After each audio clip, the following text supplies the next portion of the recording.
Well. Love Island USA Season 7 supposedly gave us romance, drama, and those signature Fiji sunsets we've all come to adore. But what it actually delivered? A masterclass in red flags so crimson they could have been seen from space. Now, before we dive into this delicious mess, let me just say, I called half of these disasters from episode 1. The other half?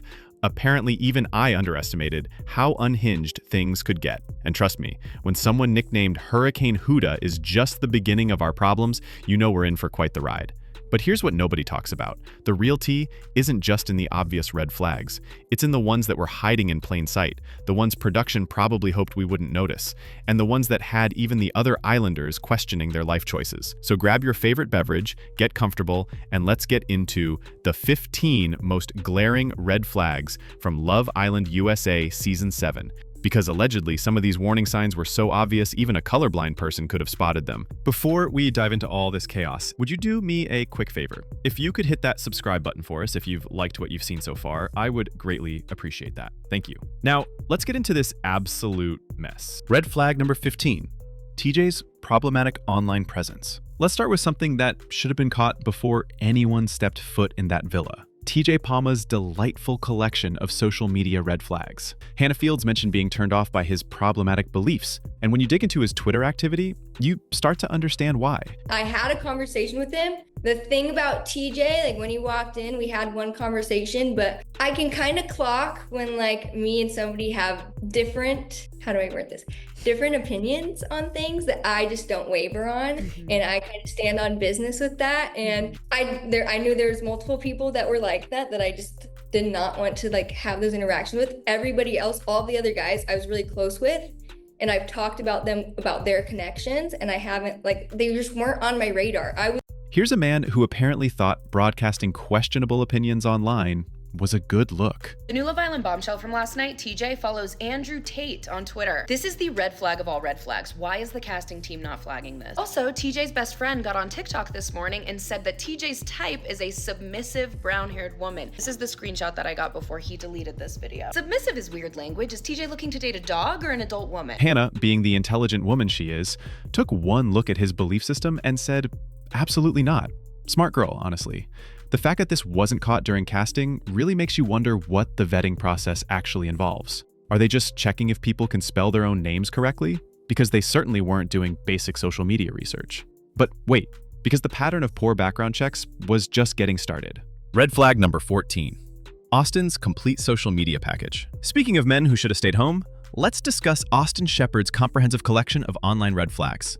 Austin, the MAGA Trump supporter that everyone is absolutely hating on because he's weird, annoying, stupid. Austin literally went to my high school, and the stats are true. He was known at my high school for sending unsolicited DPs to every girl ever over Snapchat, and no one wanted to see that. Really, when the text got sent on my high school besties group chat being like, wait, this is like Austin from our high school, right? One friend literally just responded being like, oh my god, it's the DP guy. Before the first episode even aired, fans discovered his TikTok account featuring pro-Trump content, anti-Kamala Harris videos, and posts supporting police violence against peaceful protesters.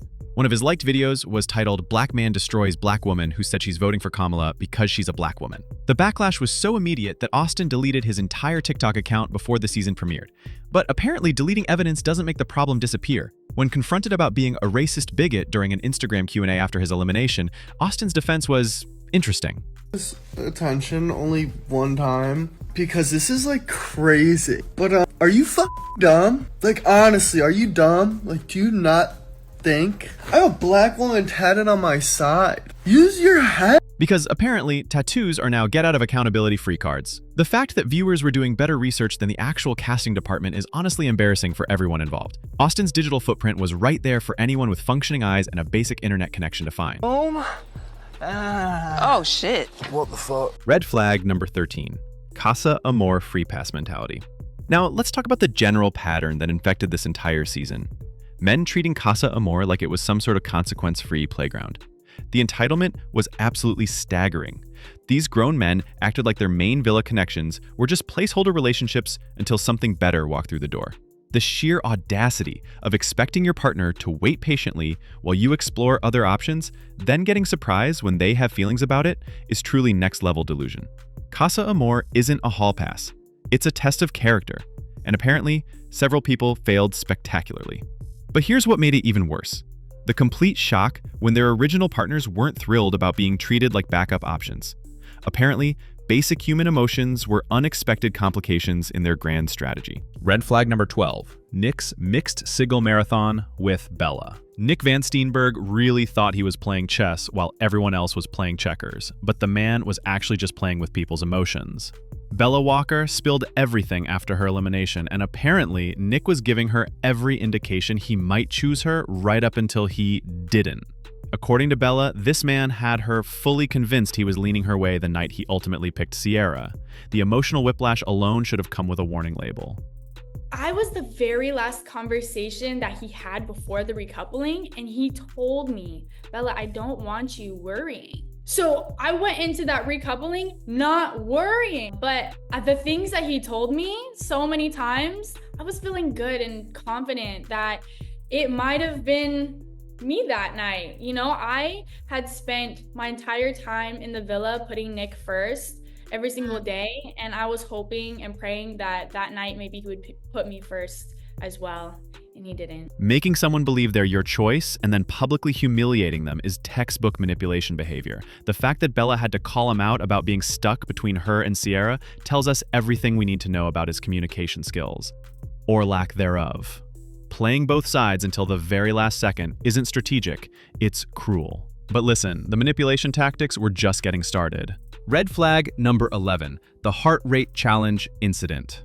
Here's where we get our first taste of Huda Mustafa's concerning behavior patterns. During the heart rate challenge, Huda took things too far with Ace Green, while his partner Shelly watched. The same Shelly that Huda claimed was one of her best friends. Now, I wasn't there, obviously, but when an entire villa of people who've been watching messy behavior for weeks all agree that you crossed the line, maybe it's time for some self-reflection. Instead, Huda's defense was that it was just a challenge. Right, because nothing says supportive friend like using a game as an excuse to get handsy with your bestie's man. The friendship manipulation was truly next level, and it was just a preview of what was coming. Red flag number 10. Loyalty test failures during recoupling. Let's talk about a pattern that went beyond just Casa Amore. The epidemic of people abandoning established connections the moment someone new and shiny appeared. We saw this repeatedly throughout the season, and it revealed some truly concerning character flaws. These weren't just people exploring their options. These were individuals who built connections, made promises, and established trust, only to throw it all away the second they thought they'd found an upgrade. The pattern showed a fundamental inability to value loyalty or honor commitments. What made it worse was the surprised Pikachu face when their discarded partners weren't thrilled about being treated like yesterday's leftovers. Apparently, the concept of consequences for their actions was a foreign concept to multiple islanders. Red flag number 9. Austin's stand-on-business challenge behavior. Now, let's circle back to Austin Shepherd, because apparently his problematic social media presence was just the appetizer. During episode 26's stand-on-business challenge, Austin's treatment of Amaya raised so many red flags that even the producers couldn't edit around it. Chance to air stuff out, Amaya. All right. Do you not understand what a chance to air No, stuff I out? know that is. You don't need to interpret that for me. Okay. But what I'm Well, saying it is doesn't that seem like you do. no, I understand that. Don't be disrespectful to me like that. We don't have all the details of what went down, but when a reality TV challenge designed for entertainment makes viewers genuinely concerned about someone's behavior, that's saying something. The fact that this incident specifically got called out by name in recaps suggests it was particularly uncomfortable to witness. Austin seemed content to leave with Jaden when America voted them both out, which honestly might have been the best outcome for everyone involved. Sometimes the trash takes itself out, and we love to see it. Red flag number 8. The passive-aggressive communication epidemic. Here's something that doesn't get talked about enough. The absolutely toxic communication patterns that infected multiple relationships this season. Instead of having direct, honest conversations about their feelings, several islanders chose the passive-aggressive route that made everyone miserable. We're talking about people who would give their partners the silent treatment instead of explaining what was wrong. People who would make snide comments and then act surprised when it created tension. People who weaponize their emotions to avoid having difficult conversations. This pattern created a villa environment where nobody could trust that people were saying what they actually meant. The emotional manipulation disguised as processing or protecting feelings was exhausting to watch and probably worse to experience. But here's where things really started escalating to concerning territory. Red flag number 7. Huda's day 4 marriage energy. Now we're getting into the serious red flag territory with Huda's absolutely unhinged approach to new relationships.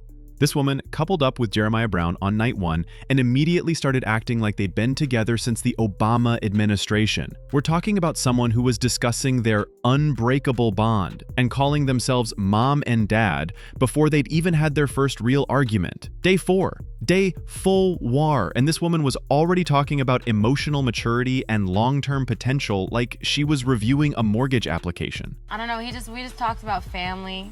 I really do see a future with Jeremiah.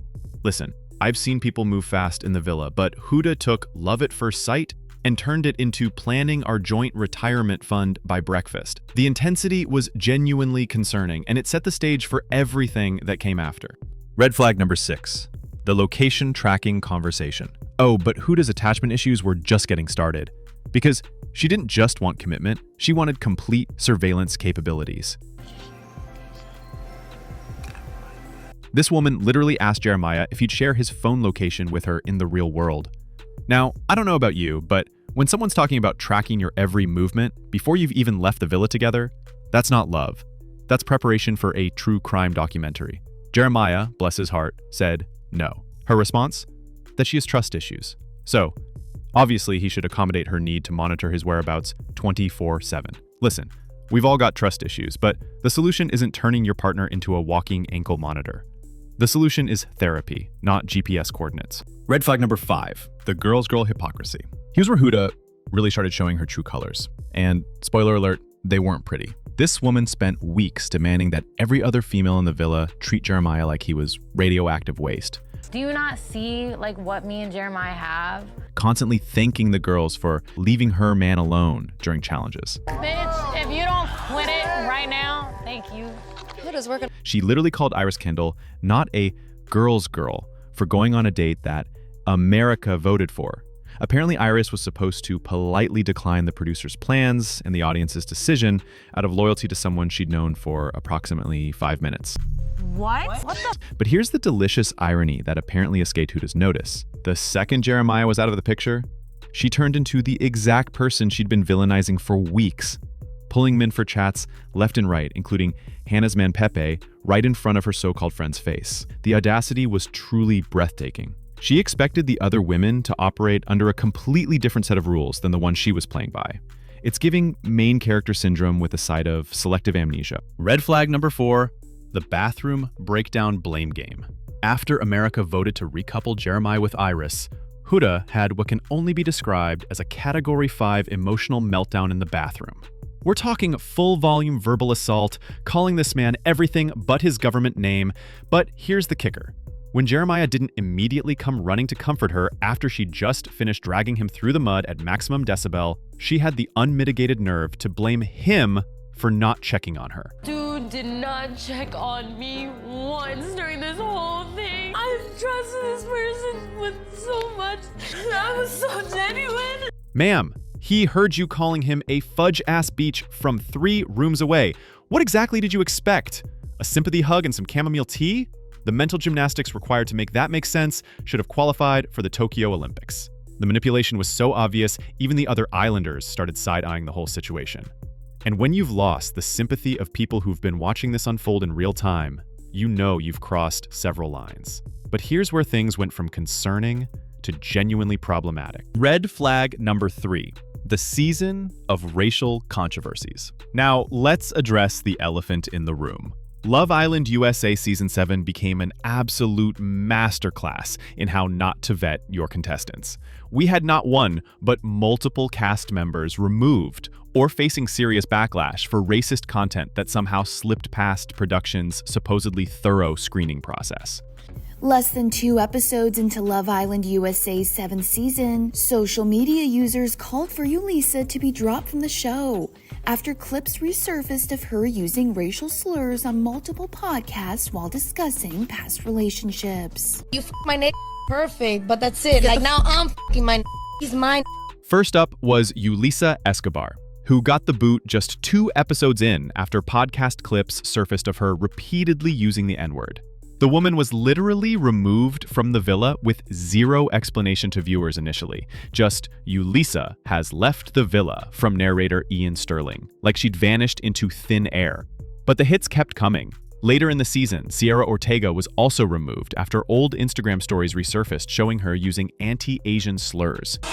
Love Island USA's Sierra Ortega speaking out for the first time since her controversial exit from the villa. I'm so embarrassed I was ever a Sierra supporter because obviously she would have bullied me in high school. Those C pancakes Elon made for her did not stand for Sierra, they stood for Chinky. The fact that she's just using this horrible, hurtful, racial slur that's literally somebody's biggest insecurities. Including content from as recently as 2023. A Change.org petition demanding her removal gathered over 17,000 signatures, and she lost 180,000 Instagram followers in a week. Here's what's truly staggering. These weren't deeply buried secrets requiring forensic investigation. This was easily discoverable content that fans found within hours of the cast announcement. The fact that Love Island's casting team was apparently operating with their eyes closed while viewers were doing better background checks from their couches is genuinely embarrassing. The show's response? Promises to overhaul their casting process and do more rigorous background checks. Apparently, basic Google searches weren't part of their original strategy, which is concerning to say the least. Red flag number 2, the emotional manipulation tactics. Let's call it what it was. Using extreme emotional reactions to control other people's behavior is emotional manipulation, period. When your response to not getting your way is to create such chaos that people would rather give in than deal with the aftermath, that's not passion. That's control through fear. The pattern was clear. Create a scene so uncomfortable that everyone walks on eggshells around you to avoid triggering another episode. It's exhausting for everyone involved and creates a toxic environment where honest communication becomes impossible. And the most disturbing part? It almost worked. The fact that certain behavior patterns survived multiple elimination votes suggests that people were more afraid of the drama of speaking up than they were committed to their own well-being. When Jeremiah mentioned he was still processing the news about Huda having a daughter, instead of giving him the space to work through such significant information, it was treated like a personal attack. Finding out your potential partner has a child is genuinely big news that deserves thoughtful consideration. But having reasonable human reactions to life-changing information was apparently grounds for emotional punishment. But here's the red flag that should have had everyone running for the hills from day one. Before we get to the final revelation, if you've liked what you've seen so far, I would greatly appreciate if you could hit that subscribe button for us. We promise to keep you updated with the best reality TV content around. Now, back to the final red flag. Red flag number 1, the complete inability to self-reflect. Here it is, the big one, the red flag so massive it could have been seen from the International Space Station. The complete and utter inability to engage in meaningful self-reflection or take accountability for harmful behavior. When multiple people are telling you that your behavior is problematic, when you're consistently creating hostile environments, when your emotional processing is negatively impacting everyone around you, and your response is to double down and blame everyone else, that's not just a red flag. That's an entire crimson parade. There's something particularly insidious about people who consistently position themselves as the victim, while simultaneously creating the very drama they're complaining about. It's emotional manipulation 101, and we saw it on full display this season. Real talk. Growth requires the ability to look in the mirror and honestly assess your actions. It requires accepting that your impact on others matters more than your intentions. And it requires the emotional maturity to apologize and change course when you've caused harm. The biggest red flag of Love Island USA Season 7 wasn't any single incident. It was watching people consistently choose their ego over their growth, their comfort over their accountability, and their drama over everyone else's peace. Because here's the truth. You can forgive a lot of things, bad communication, poor judgment, even temporary emotional chaos. But you cannot build anything real with someone who refuses to acknowledge when they're wrong. And there you have it. 15 red flags from Love Island USA Season 7 that were apparently invisible to everyone except the viewing audience. From problematic social media histories to emotional manipulation tactics, this season served up more warning signs than a construction zone. Look, reality TV brings out the worst in people sometimes. The pressure, the isolation, the constant surveillance, it's genuinely difficult. But even accounting for those factors, some behaviors are simply unacceptable, regardless of the circumstances. The real question is, why do we keep rewarding this kind of chaos with screen time and social media attention? Maybe it's time we start expecting better from our entertainment and our entertainers. That's all for today. But trust me, there's always more drama brewing. Until next time, remember to spot those red flags early, and for the love of all that's holy, actually listen when people show you who they are. This has been your host, spilling the truth one drop at a time. Stay discerning, stay smart, and we'll see you next time for more reality TV truth-telling.